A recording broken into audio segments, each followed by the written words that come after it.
Welcome to Chaotic TV. My name is Jason J. Rock Houston. And our guest for today is Whitecross Guitarist Rex Carroll. Rex, I got to tell you, I've never heard of the band before, believe it or not. But in doing my research, you guys have been around quite a while, and that's one of the things I always enjoy about doing what I do here. So we love having you on here to talk about. I got the new CD, Whitecross. So why don't you tell us, how long has the band been around? Well, we started in 1985. Before that, in 1982, I had started with a group called Fierce Heart, and we were on Atlantic Records, blah, blah, blah. And that was a big deal. And then that record ended up just kind of stalling out. From that time after that, I started Whitecross with our original vocalist, Scott Wenzel, back in 85. We did our first album in 87. We ran through a 5-album contract and then did like greatest hits albums and tours, and we did new contracts, one-off projects. So I'm not really sure how many albums we've done, but that album that you were just holding up, Fear No Evil, is that's the first new music that we've done in over 20 years. But it's shocking to me that time goes by. But like a lot of bands, a lot of older bands kind of become like legacy bands, like they kind of become like a ghost of themselves. And I think that was happening to Whitecross until about 2019 when we brought in our new lead vocalist, David Roberts. And ever since then, it's been like we've been back, I gotta give it to you guys. And working it out. I gotta give it to you for that because a lot of bands are at that point in their career where it makes sense. You see why, like who's buying CDs, but I love the fact that you're out there after 20 years putting out a new album. Why not? It's the only thing I know how to do. So add to the legacy. I mean, you could probably live off your greatest hits, but why when you got that creative? I mean, I could just tell that you're a creative guy. Looking at the room you're in, you're surrounded by all those great looking guitars. Let's talk about who are your guitar heroes growing up. Oh man, well, just about everybody from the 1970s, and I reached back to, I think, when did rock and roll music start? From about 1955 with Bill Haley and the Comets.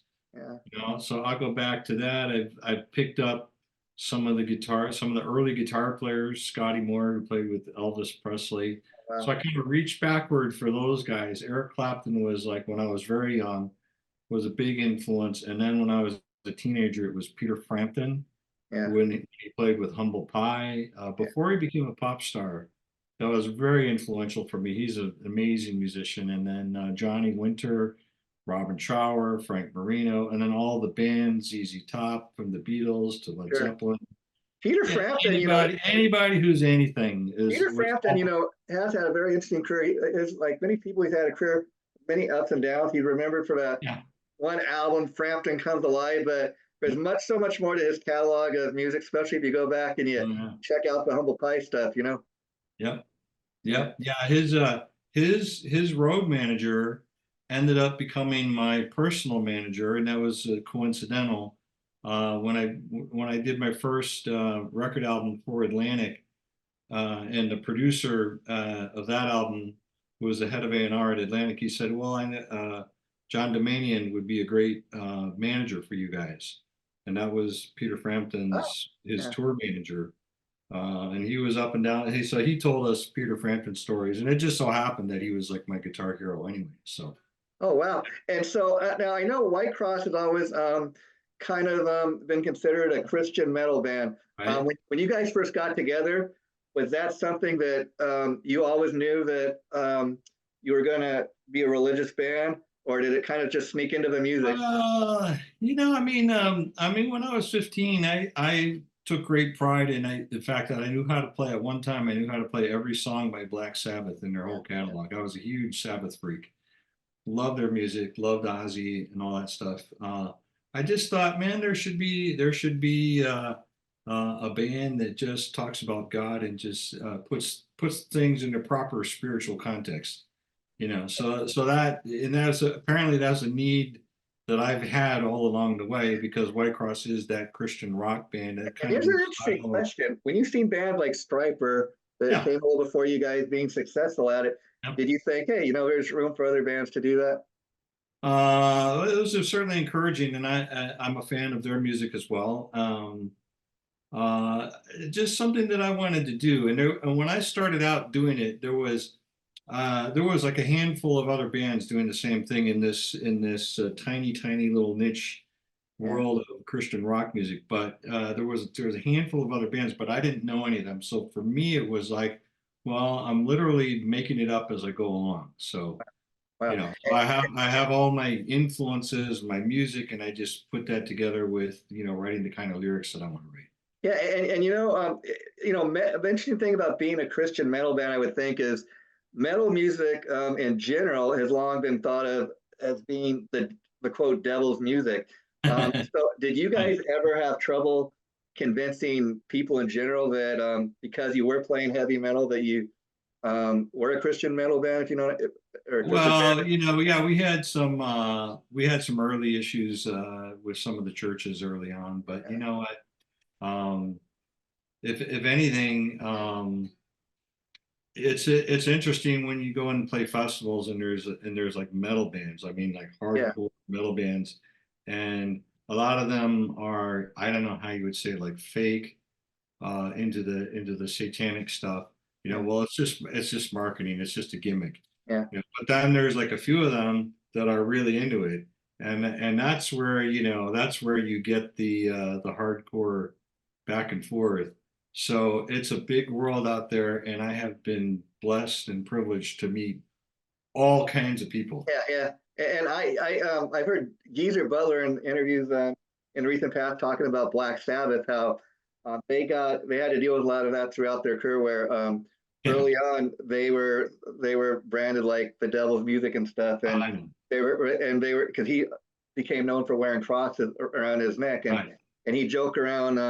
He said, "Well, I was a strict religious Catholic, but I let people kind of question if I really was or not." He says that was part of it, kind of the marketing of Black Sabbath. People didn't really know what we were, and we tried to tell them figure it out for yourself, you know. yeah. I mean, I'm not privy to any of their information, but my understanding is that it's like just sort of a thing that happened, Yeah, uh, a mystique that grew up around them, and it's like, hey, far be it from me. Yeah, I mean, occasionally people think they say certain things about me in the press that are not true, but I'm like, well, why let a good controversy go to waste? yeah, yeah. Far be it from me to step on, if that's your version of the reality of my life, which is not true, but if you want to think things about me, hey, that's fine.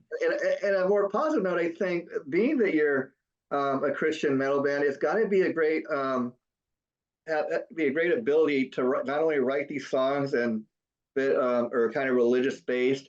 I mean, anytime you write a song, it's based on a story, a moral, something. It could be a page out Yeah, of your life, but sure.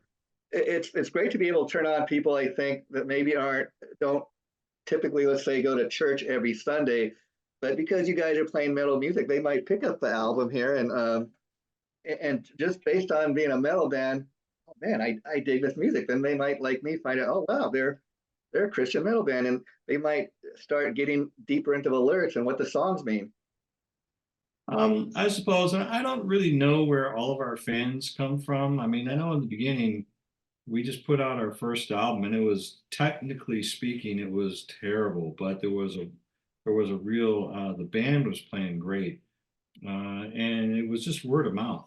Yeah, And, yeah, and when we started out with our original vocalist, not with where we are now, but with our original vocalist way back in 1987, people said, "Oh, these guys sound like Rat." So, and same thing. I said, well, if that's what people think we sound like, fine. Because okay, so if you like Rat, chances are you'll like this. And so when you're a young band starting out, you need something to hang your hat on. But then it became kind of a thing. It kind of became kind of a lazy way for people to describe the band. It's like, yeah, well, yeah. And I would think too that great thing about being a Christian metal band, not that that's all you write about, but I think it's not like people think of like Christian music. This is not what they typically would think of that you'd hear in Sunday morning at church. Um, but the fact that you guys could write songs that are kind of religious based um, and turn other people onto it.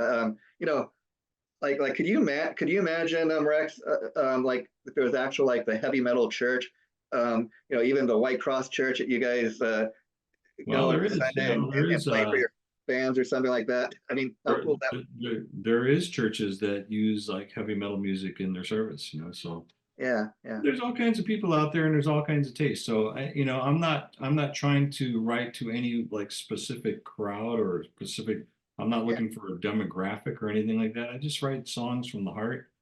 And I want to be authentic as a guitar player, as a songwriter, in everything that we do in the band. I want it to be authentic, so so that you get a concert. It's an honest Yeah. concert of where we're truly at, and I think the fans that we have appreciate that, and Oh, that's sure. I chose like three songs off Vanilla I want to talk about. Lion sure. of Judah, heavy, aggressive, 100% metal, I would say. But you want to talk a little bit about that song and what it's about? Well, the Lion of Judah is a reference to that's a description of Jesus Christ when he comes back, at the end of time. Mhm. Time stops when he comes back. And by the way, we just had this eclipse. What was it, last week Oh, yeah, yeah. already? And you probably saw a bunch of things on Facebook. Oh, the apocalypse Yeah, is yeah. is coming on such and such. When the eclipse hits, that's going to be the end of the world. But it says very clearly in scriptures that no one knows the day or the hour, not even Jesus himself, but only God the Father. But when he comes back, he comes back as a powerful lion, and he's bringing his salvation with him, and that's like, wow, Yeah, that's incredibly cool, and that's yeah. something that you can have. Yeah, So I'll tell you we're a very excited sad about it. I'll tell you a very sad story that came out that day of the eclipse. I'm here in Los Angeles, and one of the main freeways, the 405 freeway, was shut down because this, excuse me for saying, crazy lady, she was afraid of hearing the stuff about the world was going to come to an end that day. And so she does something crazy and throws her little babies out on the freeway. One gets ran over, one gets seriously injured. She kills herself. I mean, we heard crazy stories like that. You remember going Yes. back to the year 2000 that the world was going to come to an end and all the Right, with the computers, Y2K, yeah, Y2K, whatever edition. happened Yeah, with what's that. going to happen when the computers flip over? Yeah, This is all the the best. power grids, all the whole country is going to shut down. Yeah, yeah, Everybody's worried about that. And people have been, if you're a fan of this kind of stuff, people have been predicting the end of the world for hundreds of years. You know this, right? yeah, So yeah. they made I'm with you. uh, in 1925, I think there was some prominent people. They went out on the mountain to wait for the Yeah, return of Christ, in the apocalypse, and it's like, well, it didn't happen. Oh well. yeah, So I'm with you. But if the world's coming, I say I'm going to enjoy what's left of my life until the very end, and I'll worry about it when the day comes. And can you imagine if the day came when you could know that, hey, this is going to be the very last day of the world? I bet it would be one major party going out, man. I'm sure it would. I'm sure it would. I Okay, guess, another song I to me, really, it's like I want to live my life the same way. So that if you would tell me, well, tomorrow's the last day, what changes are you going to make? Well, hopefully I would continue to live the same way I'm living. Like love people, love God, love the world, and and just try to if be a good person. 2024 was going to be the final year of the world, I tell you, what a way, what a way to end it Yes, with this album. I This would blast the album full blast. this is the man we're talking today, Mr. Rex Carroll. Um, That's right. and Rex, another song I really loved on the album is "The Way We Rock." I mean, to me, that's again, forget about being a Christian metal band. It's just a great rock anthem. I think it would be a great way to either open or close the live show. You know what I really love is that first Van Halen album, and I'm not alone. There's like No, millions no, of people who love that album. And just the attitude, the killer attitude of the whole band. And Eddie Van Halen played like his pants were on fire. oh yeah, oh, yeah, And what was so amazing about it to me as a guitar player is, so they play the song and he's like, can I just play the guitar solos like live with, yeah, yeah, it's unheard of. You got balls of steel to do that. yeah, You got, it's unbelievable. Nerves of steel. yeah. And he just ripped off all the solos, live with the band. So in a way, that's my Van Halen influence right there because when you listen to the song, you hear the whole band plays, and I just go into the solo, and it's all live. It's all just guitar, bass, and drums, and but it's taken me, like many years to get to that point. And here's this kid, Eddie Van Halen, when he's like 19 years old or whatever, 20 years old or whatever he was, Yeah. and just ripping this stuff out. But that's an inspiration for the I rest of mean, us. I mean, you look at like what he did on that Kinks cover of "You Really Got Me." I Yeah. mean, everybody knows that's a Kinks song, but at this point in time, and people, our age, when you hear "You Really Got Me," most people Yeah. think of that as a Van Halen song. All right. They assume that it's a Van Halen song. Yep. Yeah, For sure. For sure. very much like a lot of people our age, when they hear "Helter Skelter," they think that's a Motley Crue song. No, that's probably that's the Beatles song. Actually, that's probably Yeah. All the right. But I think heaviest. Aerosmith covered it too. So, Yeah, that's about as heavy as Beatles ever got. Yeah, right. yeah. Actually, I think Aerosmith covered "Come Together." Oh, that's right. That's right. That's right. Yeah. Another song I really love, which is kind of a really different sounding song from the rest of it, is "Blind Man." It's kind of more of a mellow tune, but that's Mhm. what I dig about it. Well, I just picked up a mandolin for my wife, and then I started messing around with it. Oh, well, I guess it's mine now. So Yeah. I started messing around with that. I started working on the song, and there again, there's my homage to Led Zeppelin. Wow. another Jimmy one of my Page. music, Yeah. another one of my musical heroes with their acoustic things that they did. And I thought, well, if Jimmy Page, was gonna write an acoustic song with a mandolin, of course, John Paul Jones played the mandolin parts, but if they were gonna do that, what would they do? Maybe it would sound something like this. Yeah. Yeah. So And so, as you said, Whitecross is back now. It's first time, the first new album you said like in 20 years now. yeah. In that last 20 years, have you guys been out touring or were you on Yeah. hiatus? Yep, yep, yep. I left the band in 1994 because there was a health issue in my family, so Oh, I needed to be home. And then I rejoined the band in 2000, and from 2000 everything was great.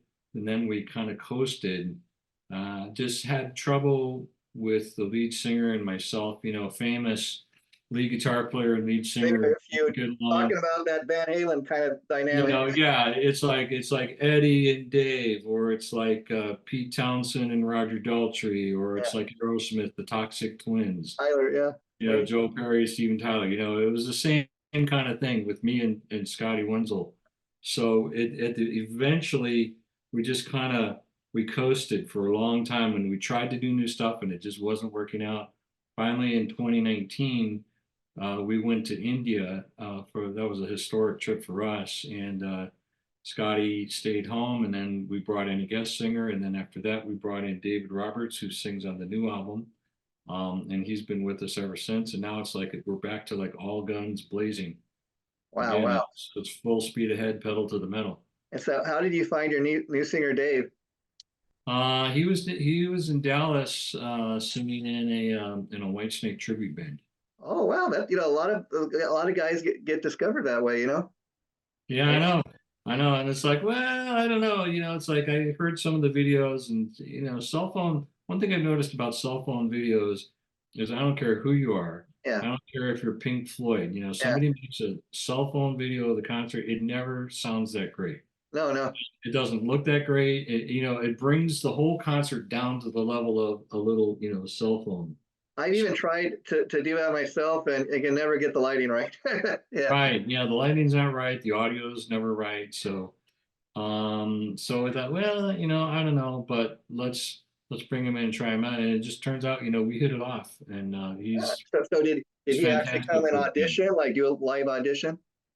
No, we just started working with him, and I said you wanted come out and play live, and he did. He wanted to come out and do it, and he has just dropped in like a So hand in so glove. these songs written for a new album, they were written after he joined, or did you already have some of it written? Um, well, let's put it this way. I'm always writing, always, creatively, there's always something Yeah. new popping out, and you never know when it's going to come out.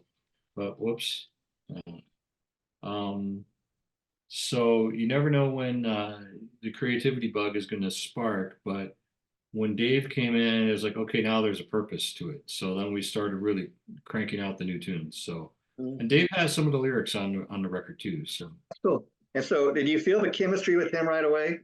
right away, right And away.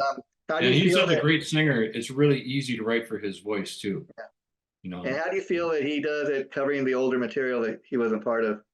um, the older material that we did, it would be so hard to cover because the original singer, I mean, to his credit, Scotty Wenzel is a totally iconic voice. On his best days, to me, he sounded like a cross between Brian Johnson and Ozzy. Wow, wow, wow, He had this little, and everybody said, "Oh, he sounds like Stephen Pearcy," wow. and it was all kind of true. So it's difficult to cover Yeah. Scott and to pull it off. Imagine, Ronnie James Dio stepping into Black Sabbath and trying to reinterpret Ozzy songs. Well, You know, that's why I'm Dave such. is Dave has the power, the range, and he's got the emotional depth in his voice to do it, and just he does such an incredible I know job. you guys are getting ready to go on tour. Have you actually played live together yet? Oh yeah, we've been doing dates, a lot of dates. In fact, we debuted the album on the release date, which was March 22nd, so that was just last month. Hey, you seem And to be getting a pretty good response with the new album, from what I can tell. It's just been out a few weeks. oh yeah, people are loving it. And so, how hard is that? Like when you're on the road and then you have a new album come out, changing up the set list. I mean, how much of the new album you think will be worked into the set list? On March 22nd, we debuted the album and did the whole album cover to cover. Oh wow, what was that like? Um, it was a once in a lifetime experience. It was a big show. But since then, we have, so now we're right at the moment, we are featuring a lot of the songs from the new album. Probably 65% of the show is like the new material. Wow. But we have our classic fan favorites, people Yeah. like from, because we have a bunch of records out, so we have a lot of songs that people want to hear. So um, so it's Because the yeah, because you difficult part. The difficult part is figuring out which songs to do. and the fans that have been with you kind of since day one, how accepting do you think they have been of Dave joining the band? Well, as expected, anytime you change a lead singer, you're going to get a lot of pushback from the Yeah, fan. But we had no choice. I mean, it's like yeah, the band had pretty much, as we say, the train was in the station. yeah. We went, the previous lineup of the group, it played itself out, completely, until there was nothing left for us to give. And so And I so guess this is a you new and chapter, and there's been a little bit of pushback, but then even people that were posting, "Oh, I like the old singer better." A lot of them have been reposting. yeah. Oh, I've listened to it 3 or 4 times now, and I like the new singer. Well, that's what I And I think. knew that I knew that was going to happen. When you have I a say favorite band and your favorite voice, when you change the voice, so it takes a while to get I say adjusted. give it a fair listen at least. Listen, get a little bit of a listen, because I say that even like as a Motley Crue fan or Van Halen fan. I mean, originally I thought, who the hell are they going to get to replace David Lee Roth? Because I was such a huge Van Halen fan. But then 5150 comes out, and I knew a little bit about who Sammy was. And I thought, I'll give it a listen. Sure, I can't deny this kick-ass stuff. It's different, but Right. Yeah. you still had Eddie Van Halen, so it was still Van Halen. And Uh-huh. I love kind of both eras of the band, even like the album Motley Crue did with John Crosby. 30 years later, I Yeah. can still say I dig the album. I followed Motley Crue with John Crosby. Fortunately, a lot of people, there's huge backlash, but I still dig the album. I gave it a listen. Well, I respect our fans, and because it's a huge thing, and so I probably delayed. I just never wanted it to come to that where we actually had to like make the change, but I probably waited about 2 or 3 years longer than I should have. Yeah, But because it's something that needed to happen, and now that we've crossed the Rubicon, man, it's just so much better now. I guess But you. Yeah, respect our audience, and it was very important to me on the new album that we maintain the continuity of the song style. Like when AC/DC yeah, goes from um, Bon Scott. Thank you, Bon Scott. When it goes from Bon Scott to Brian Johnson, it's a big change, Yeah. but the style of the songwriting is the same. I mean, the interesting thing, if you know anything about Back in Black, is it's actually a tribute to Bon. A lot of the Yes. songs they wrote, but Yes. yeah, it was a huge success. I mean, they still had a huge success with it. I think that was a huge reason why. 1980, very interesting year, like you said. I mean, Black Sabbath came out with Ronnie James Dio and Heaven and Hell. Love that album because, again, people were saying, who the hell are they going to get to replace Ozzy? And, you know, a lot of people didn't realize Geezer Butler, the bass player, actually wrote a lot of the Ozzy era songs, most of them, the lyrics. Right. And he said when Ronnie came, there was no need for me to write lyrics when you got a guy like Ronnie, you know? Yeah. Right. And it's very difficult, to change. It's generally not a good thing to change members in a band, but it's sometimes, but we've been together for like 37, 38 years. So and that, if you think about it, that's longer than most marriages. Sure, sure. So And we are a family, we're a band, and we've had to learn how to make music together and live together. And I always say, people say, well, what's the hardest thing about the music business? The hardest thing is not dealing with the record companies, writing, going on tour. None of that is the hard stuff. The hardest thing you'll ever do in the music business is try to get a band together and keep it together for longer than 10 minutes. well, You and do that, you're on your way. Rex. I mean, like you said, you wish that you and you could still be dealing with the original singer, but you guys had your differences. But at the Yeah. same time, it has to be a great feeling that you and him were able to come to an agreement where you could return to the band and continue to do Whitecross. So talk a little bit Yeah. about that because you did leave the band for a few years. So what's it like Yeah. for you to come back and do Well, that? I had to leave for a while and and they carried on. They had like three or four different guitar players. Um because I don't I don't want to like blow my own horn here, but the guitar work is pretty good. Yeah, yeah, It's not like they could just get anybody to come in and play yeah, my yeah. parts. And on that note, when you guys play out live, do you think you'll be playing any of the music from that era? Oh yeah, we do because there are classic songs from that era and our fans, we've done really well with a lot of the songs. So I think that we says a lot put about those your songs your in the your set ego list. or lack of ego, if you know what I mean. Because a lot of Yeah. people, would kind of like, oh no, we're just going to play the songs that I did with the band, No, no, no, no. We have a Party we for have a that. healthy respect for our again, we love our fans and so we want to play the songs that they want to hear and Dave he gets that completely. He's not shy about it. He's like any song you want to do from the catalog is fine.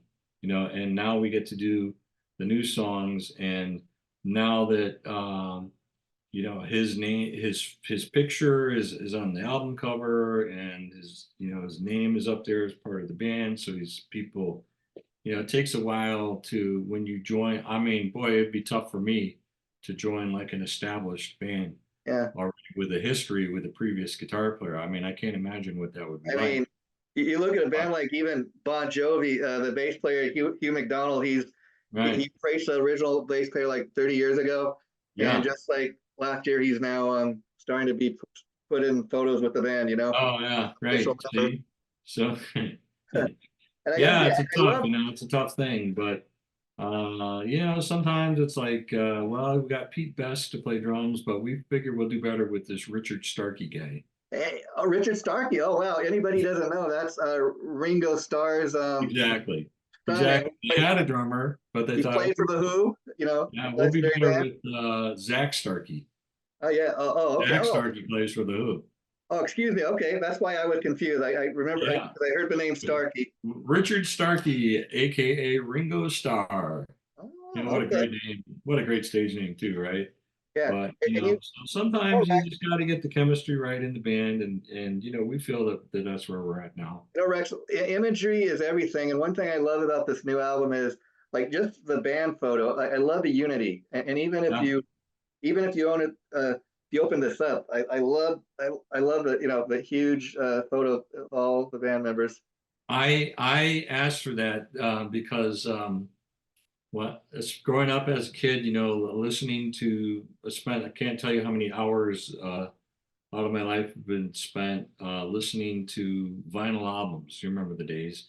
I'm old school guy. Yeah. In fact, that's And why. just staring at the covers and always like looking at the pictures and just Reading the liner what's notes. really cool if you open that album up and you see it's got the alternate cover, it's like you can use which you can depending on how you want to fold it on any given day of the week, Yeah, yeah. have the blue cover or You guys even got the lyrics, like got little lyric the book. little booklet in there, right? And you can detach the booklet or not, or you can leave it in there. And Rex, I too am such an old school guy. That's why I love to like buy still CDs, even though nobody else buying it. I listen to this in my car to prep for today's interview. Thank you. Excuse me, I loved it. Like I know I'm going to talk to somebody. Hey, I think it's a CD. We can showcase it. So wow, Yeah, Rex, it's been great talking to you, Rex. I want to thank you for coming on this show today, and I'm definitely going to hit you up again maybe in June to come on my This Is Metal show because that'd be great. thanks, man. I love the CD. I urge everybody to go out and get this. Total old school metal, but you'll love it. Take care, Rex. Thank you so much, Jason. Bye bye. Bye bye. Hey, Damien here. If you like today's show, please be sure to subscribe by clicking the link in the lower right hand corner or on our page. Thanks for tuning in.